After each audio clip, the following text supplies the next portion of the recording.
There's something inside you that's stronger than fear, but every time you lie to yourself, betray your own values, or choose comfort over courage, you kill it. That voice, the one inside that whispers you're capable of more, it doesn't disappear. But it does get quieter, and eventually, if you ignore it long enough, it dies. That's when you become a shell of yourself, not because life was cruel, but because you helped it break you. Today, I want to show you how people make themselves weak and how to stop it before it's too late. So here's the truth: no one is coming to save you. No one is going to hand you strength or discipline or character. You build it day by day, act by act, truth by truth. So stop making yourself weak and start becoming someone the world cannot ignore, because the world doesn't need more victims. It needs warriors of the spirit. Every time you utter a word you don't believe, or you suppress the truth just to keep things comfortable, you engage in something far more dangerous than a simple social fib. You undermine your very being. Most people don't realize this because the damage isn't immediate. It's subtle. It creeps in quietly.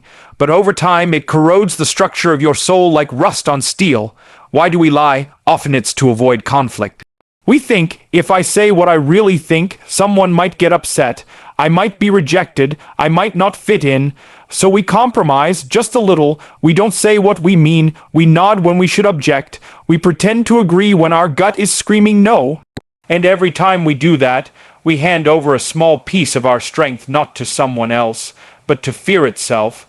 But the truth is this: when you lie, you're not just hiding something from others. You're hiding yourself from yourself.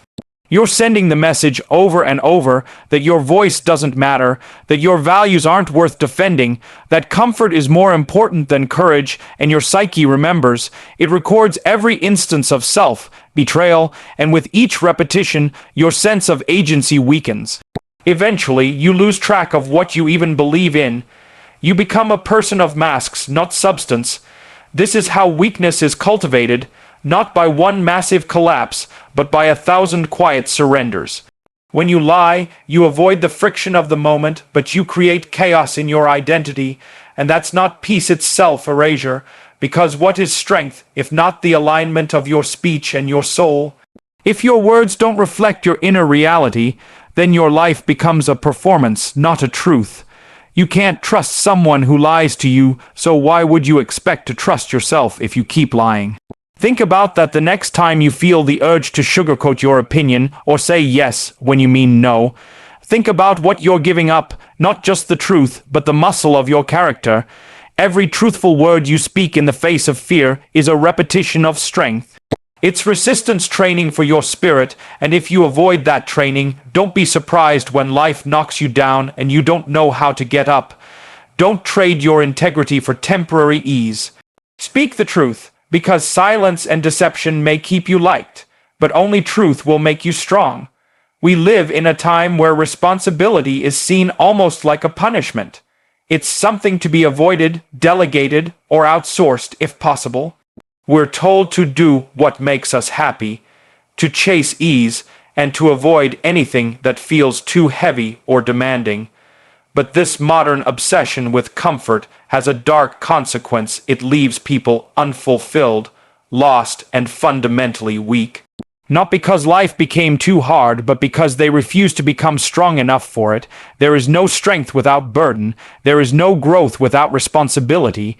You're not supposed to drift through life hoping someone else will take care of the mess. You're supposed to pick up the weight. That's how you earn your place. That's how you learn what you're made of. And more than that, it's how you build meaning. Meaning is not found in fleeting pleasures or passive consumption. It's found in willingly taking on what is difficult, uncomfortable, and even painful, because you know it's the right thing to do. Responsibility is the structure that gives shape to your potential. Without it, you're just chaos in motion, impulses and distractions and vague ambitions. But the moment you choose to carry something important, something real, whether it's your family, your work, your health, or your principles, that's when you start to solidify. That's when you become someone others can count on. Someone you can count on. People talk about freedom like it's the ultimate goal, but freedom without responsibility is just aimlessness. It leads to anxiety, not peace. People think they're unhappy because they're overwhelmed. The truth is, they're under-challenged. They haven't committed to anything that truly tests them. They're not lifting anything heavy enough to grow. And when you don't grow, you decay. The human spirit isn't designed for stagnation. It's designed for struggle that leads to triumph. The moment you decide to shoulder a real responsibility, not because you have to, but because you choose to, you activate that part of you that's meant to rise. It could start with something simple: keeping a promise, fixing what's broken, standing up when it would be easier to sit down. But once you take on one piece of order, you begin to organize yourself. Then you can start to bring order to your family, then your community, and maybe, if you get good enough at it, the world. But it starts with one decision: to stop waiting, stop blaming, and start carrying the load that's right in front of you. Comfort feels good at first. It's warm, predictable, and safe. But the more you seek it, the more you shrink. It's like staying in a cozy room while the world outside moves on without you. The longer you sit still, the weaker you get, and the harder it becomes to leave. This is the trap of safety. It masquerades as peace, but it quietly starves your potential. We've built a society obsessed with minimizing discomfort. We avoid hard conversations, hard decisions, and hard work. We glorify the idea of taking it easy, as if struggle is something to be ashamed of. But here's the truth no one wants to say: avoiding pain doesn't make you strong. It makes you fragile. It makes you dependent. And it makes you unprepared for the moment when life inevitably punches you in the mouth. Growth only happens under pressure. Muscles don't grow by being relaxed, they grow by being pushed to the edge of failure. Your character is no different. You won't become resilient by staying safe. You won't become confident by avoiding risk. You won't become disciplined by only doing what's easy. You have to seek out resistance voluntarily, consistently, and even enthusiastically if you want to transform. That doesn't mean throwing yourself into chaos blindly. It means looking at the edge of what you can currently handle and stepping just past it. That's where the growth is. Not so far that it crushes you, but not so close that you stagnate. You stretch, you adapt, and each time you come back a little stronger. That's the process. That's how you evolve from someone who fears challenge to someone who feeds on it. When you prioritize safety, you train your mind to treat discomfort like a threat. But discomfort isn't your enemy, it's your ally. It's the signal that you're in the presence of something worth facing. Something that, if you conquer it, will leave you more capable, more courageous, and more alive than you were before. Safety is not the goal. Competence is. Strength is. The kind of strength that lets you walk into the unknown and not flinch. So if you're stuck, uninspired, or hollowed out by boredom, maybe the problem isn't your situation. Maybe it's the fact that you've been trying too hard to avoid the fire instead of walking into it and forging yourself. You're not here to be comfortable. You're here to grow, and growth demands that you step into the places that scare you willingly and often. There's a part of you that you don't want to look at, a part that's darker, more chaotic, and more primal than you'd like to admit. It shows up when you're angry, when you're jealous, when you feel powerless. Most people pretend that side doesn't exist. They suppress it, deny it, and bury it deep under a mask of politeness and control. But what they don't realize is this: the part of you you're most afraid of, the monster within, is also the source of your greatest strength. You were not born purely to be nice, compliant, and agreeable. You were born with the capacity for destruction, for dominance, for aggression. That's not a design flaw, it's a potential. If you ignore it, it doesn't disappear. It festers, it leaks out in passive aggression, self-sabotage, addiction, cowardice. You can't kill the dragon inside you, but you can confront it, you can train it, you can integrate it. This is what it means to grow into a full human being, not by being harmless, but by becoming powerful and learning to control that power. Weakness is not virtue. Harmlessness is not moral superiority. In fact, A weak person who lacks the capacity to do harm isn't good, they're just ineffective. True strength and true goodness comes from knowing exactly how dangerous you could be and choosing discipline over chaos. Choosing restraint over rage, choosing to aim your power, not deny it. People avoid their inner darkness because it's uncomfortable, it threatens their self-image, but it's in that confrontation, that inner reckoning, where transformation happens. You face the truth about yourself, your flaws, your impulses, and your potential for cruelty.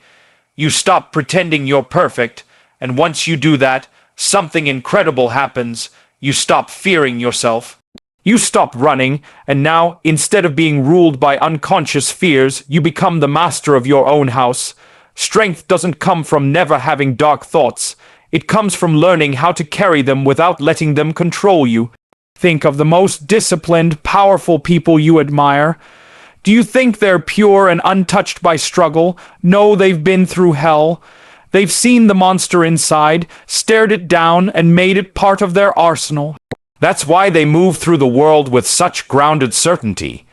You don't conquer the dragon by ignoring it.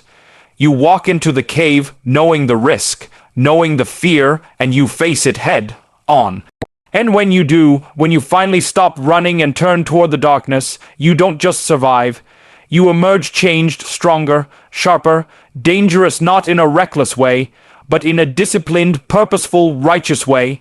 That's real power, and it only comes to those brave enough to meet their own shadows without flinching. The truth is hard, but it's necessary. Most people don't need to be saved from the world, they need to be saved from themselves. From their own avoidance, their own excuses, their own refusal to face what they know deep down must be faced. Weakness isn't just a condition that life imposes on you, it's something you collaborate with. You feed it every time you lie instead of telling the truth, every time you run from responsibility, every time you shrink from a challenge, and every time you pretend there's no darkness inside you worth confronting. Weakness isn't passive, it's built one small decision at a time, and that means strength is too. You don't need to wait for some external force to make you into the person you're supposed to be. You already know what you have to do. You just haven't been doing it. What you must understand is that strength isn't loud, it doesn't always roar. It's the quiet, steady resolve to tell the truth even when it's painful. It's the discipline to show up when no one is watching. It's the grit to take on what others avoid and to carry what others drop. When you decide to become strong, you're not just improving your own life, you become a force for stability in a world that desperately lacks it. You begin to inspire people not with motivational quotes or empty optimism, but with presence, with reliability, with a kind of silent conviction that others can feel. You become someone who doesn't just speak about principles, you embody them. And here's the paradox, the path to strength is terrifying. It will cost you your comfort, your illusions, your carefully crafted self-image, but it will give you something infinitely more valuable, a self you can respect, a self you can trust. That doesn't mean you'll be invincible, but it means you'll be unshakable. Not because the storms won't come, but because you'll have become the kind of person who can walk straight into them. And when others see you doing that, when they see that it's possible, you give them permission to stop making themselves weak too. Strength spreads, so does truth, but it has to start somewhere. It has to start with someone. Why not you? So now the choice is in your hands. You can keep feeding weakness through comfort, through dishonesty, through fear, or you can decide that today is the day you begin the long, painful, beautiful process of becoming someone who doesn't flinch. Someone who walks with integrity, with responsibility, with courage and controlled power. Someone who doesn't wait for strength, but builds it from the ground up, with deliberate action and brutal honesty. Don't make yourself weak. The world doesn't need another person hiding behind lies and laziness. It needs someone who is willing to stand up, carry the weight, speak the truth, face the darkness, and become dangerous in the best possible way. Be that person, be strong. Thank you for taking the time to listen truly. in a world full of noise, distraction, and empty motivation. The fact that you've stayed with this message means you're not looking for comfort. You're looking for change, and that tells me something powerful about you. If this message stirred something in you good, that discomfort, that fire, lean into it. That's where growth begins. Don't just agree with what you've heard, act on it. Strength is not something you absorb, it's something you build, one hard, honest step at a time. I don't know your exact battle, but I know you were built to face it. So stand up straight, speak the truth, carry the weight, and stop making yourself weak. Thank you and goodbye for now, but remember, the real work begins when this ends. Go live it.